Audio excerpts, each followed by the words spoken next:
மக்கள் அதுக்கான ஒரு அங்கீகாரத்த குடுக்காம விட்டுட்டாங்களேன்னு வருத்தம் உண்டா? இப்ப இந்த மாரி ஒருத்தர் வந்தாரு. ஆனா இவர இன்னும் நல்லா கொண்டாடி இருக்கணுமே சார் அரசியல்லயுமே. ஒரு விஷயம் சார். எந்த இதுவுமே இப்போ இப்போ நான் ஸ்டார் நைட் நடத்தினேன் அப்படின்னா, ஆர்கனைஸ்டா பண்ணேன். தெரியாது. ஆனா வந்து அத ஆர்கனைஸ்டா கொண்டு போய் தான் என்னால அது முடிஞ்சு, எந்த டேமேஜ் இல்லாம வெளிய வர முடிஞ்சது. எந்த ஒண்ணையுமே ஆர்கனைஸ்டா கொண்டு போணும். ம். நீங்க சொல்றது உங்களுக்கு புரியும்னு புரியுது, நினைக்கிறேன். புரியுது, புரியுது. என்னதான் நம்ம மக்கள் வந்தாலும், அந்த மக்கள வந்து நமக்கு கட்டமைப்பு கரெக்ட்டா அது இருந்தா இருக்கணும், ஆமா. இருக்கணும்.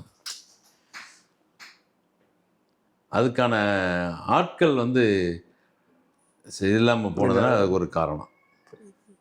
இப்போ இது டிஎம்கே இது இருக்காங்க அப்படின்னா, இன்னைக்கு வரைக்கும் அதனுடைய கட்டமைப்பு பேஸ் ரொம்ப ஸ்ட்ராங்கா இருக்கு. ஸ்ட்ராங்கா இருக்கு. அந்த கட்டமைப்பு இருக்கு. அதுக்கான ஆட்கள் இருக்க போய் தான் அது ஒரு கட்டுக்கோப்போட இருக்கு. உண்ம.